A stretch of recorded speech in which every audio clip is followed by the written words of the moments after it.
जय हिंद साथियों, जीएस के इस ऑनलाइन प्लेटफॉर्म पर मैं प्रेमचंद मिश्रा आप सभी का हार्दिक स्वागत करता हूं। साथियों, आइए जीएस की इस सीरीज में आज हम लोग कहा जाए बंगाल विभाजन और उसके साथ में कह दिया जाए स्वदेशी मूवमेंट, इस दो टॉपिक पर एक साथ बात करेंगे साथियों। क्योंकि बंगाल का विभाजन करके अंग्रेज़ों ने जो चोट हमें पहुंचाई, अर्थात जो दो टुकड़े हमारे बंगाल के किए, उसके एवज में बंगाल के लोगों ने या कह दिया जाए भारत के उन तमाम हिस्सों में अंग्रेज़ों के प्रति क्या प्रतिक्रिया हुई, कौन सा आंदोलन चला, कह दिया जाए उनके बारे में आज हम लोग बात करेंगे साथियों।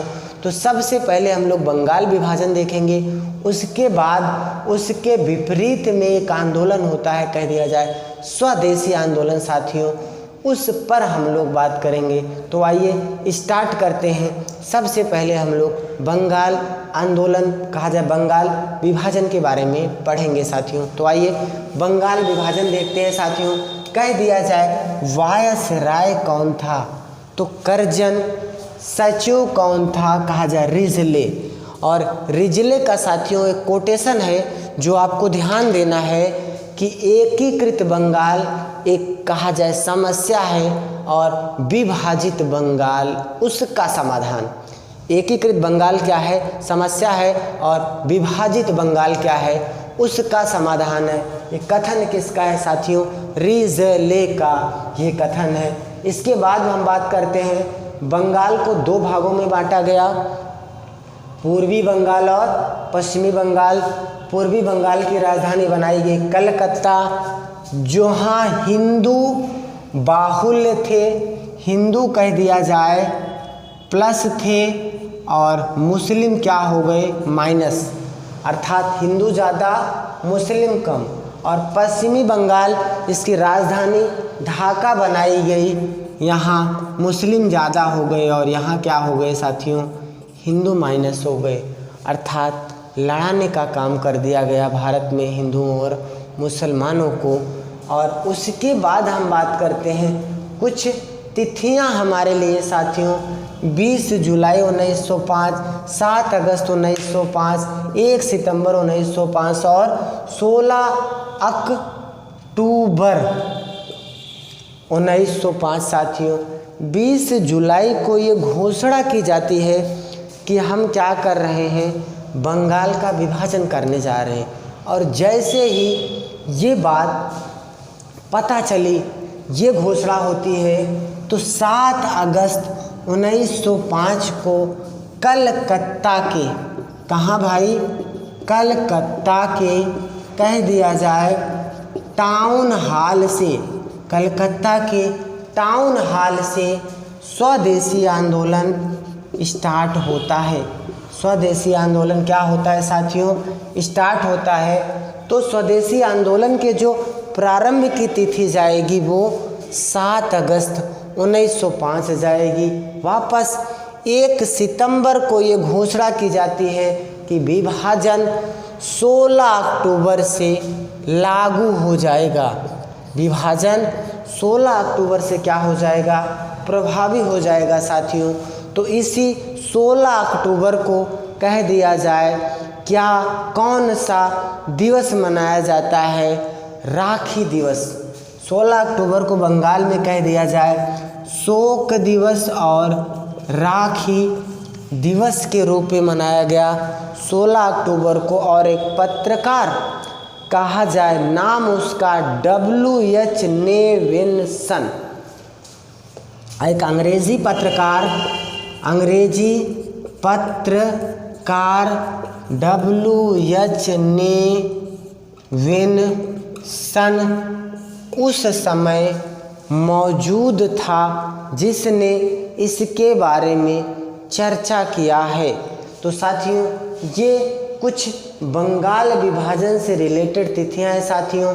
इसके बाद हम बात करते हैं स्वदेशी आंदोलन से, उसका महत्वपूर्ण या पिन पॉइंट्स साथियों ना कौन कौन सा है उस पर हम बात करते हैं। तो स्वदेशी आंदोलन साथियों, उस समय भी बात कर लिया जाए कि भाई वायसराय कौन था स्वदेशी आंदोलन पर, तो भी जवाब करजन। सचिव कौन था, तो भी जवाब रिजले। प्रारंभ कब होता है स्वदेशी आंदोलन साथियों, प्रारंभ कब होता है, तो भाई 7 अगस्त 1905। कहाँ से होता है, कलकत्ता के टाउन हॉल से। भाई कहाँ से, कलकत्ता के टाउन हॉल से होता है। इसके बाद हम बात करते हैं कुछ पिन पॉइंट्स। कुछ पिन पॉइंट्स का मतलब है कि स्वदेशी शब्द, सबसे पहले स्वदेशी और बहिष्कार, एक शब्द यहाँ यूज हुआ है साथियों, स्वदेशी और बहिष्कार। भाई जो अंग्रेजों का होगा उसको हम छोड़ देंगे, हम अपना अपनाएंगे, अर्थात हम बाबा रामदेव बनेंगे। स्वदेशी अपनाओ, बाबा रामदेव के बारे में साथियों कहा जाता है। क्या आपको भी पता होगा कि जब बंदा स्टार्टिंग में अपने आप को लॉन्च करता है तो मार्केट में ये कह के आता है कि काम छोड़ो योग करो, काम छोड़ो योग करो। और आज शायद जब जनता काम छोड़ के योग के पीछे भागी और फिर बाबा ने योग को छोड़ के काम पकड़ लिया, और शायद आज ऐसा कोई काम ना हो जो कहा जाए, ऐसा कोई प्रोडक्ट नहीं होगा जो बाबा जी की कंपनी बनाती ना हो। पतंजलि कह दिया जाए, उनकी कंपनी का नाम है पतंजलि साथियों, और शायद घरेलू उपयोग की वो सारी चीज़ें पतंजलि में मिलती हैं, चाहे वो आटा होगा, चाहे वो क्रीम होगा, चाहे वो पाउडर होगा, चाहे वो शैम्पू होगा, चाहे वो तेल होगा।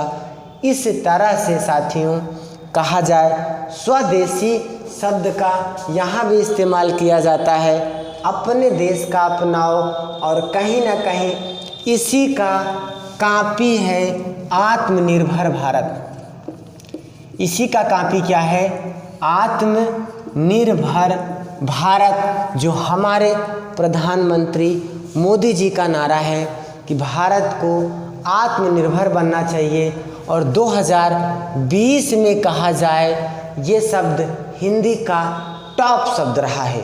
2020 में आत्मनिर्भरता कह दिया जाए, आत्मनिर्भरता हिंदी का टॉप शब्द रहा है। कब भाई, 2020 में साथियों।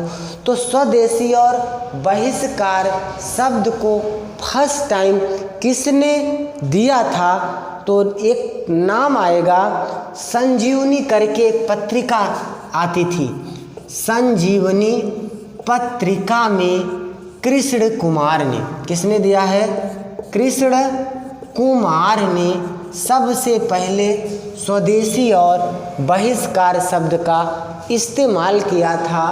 और कह दिया जाए स्वदेशी आंदोलन का जो प्रस्ताव था, या स्वदेशी का प्रस्ताव कांग्रेस के किस अधिवेशन में पारित किया गया साथियों, बनारस अधिवेशन।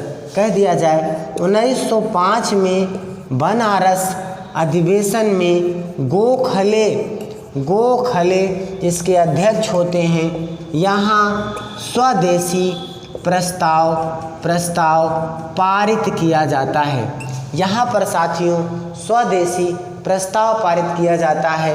बनारस अधिवेशन जिसके अध्यक्ष कौन होते हैं, गोखले होते हैं। स्वदेशी प्रस्ताव साथियों यहीं पर पारित किया जाता है।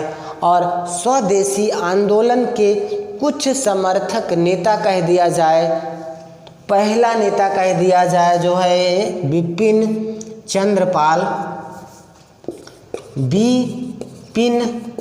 चंद्र। दूसरा नेता कह दिया जाए सुरेंद्रनाथ बनर्जी।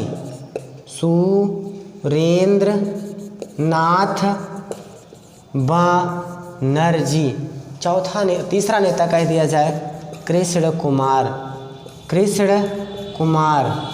ये हमारे कुछ नेता हैं साथियों जो स्वदेशी मूवमेंट के समर्थक थे साथियों, प्रमुख नेता थे।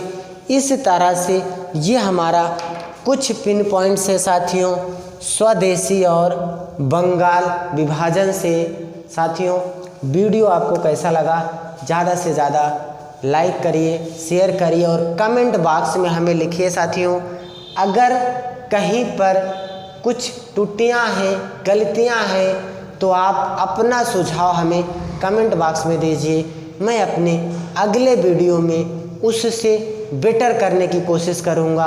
और किस टॉपिक पर आपको इस समय वीडियो चाहिए, क्योंकि यूपी टेट का एग्ज़ाम है, एसएससी जीडी का एग्ज़ाम है, यूपीएसआई का एग्ज़ाम है, तो आप हमें कमेंट बॉक्स में अपना टॉपिक भी बताइए ताकि मैं अपना अगला वीडियो उस टॉपिक पर बना सकूं जो आपके लिए एक दिवसीय प्रतियोगी परीक्षा में साथियों आपके अपने एग्ज़ाम में अति महत्वपूर्ण हो साथियों ना। तो आज का वीडियो हम लोग इसी पर क्लोज करते हैं साथियों। मिलेंगे जो है कल एक नए वीडियो में, एक नए जोश के साथ, एक नए उत्साह के साथ साथियों। जय हिंद।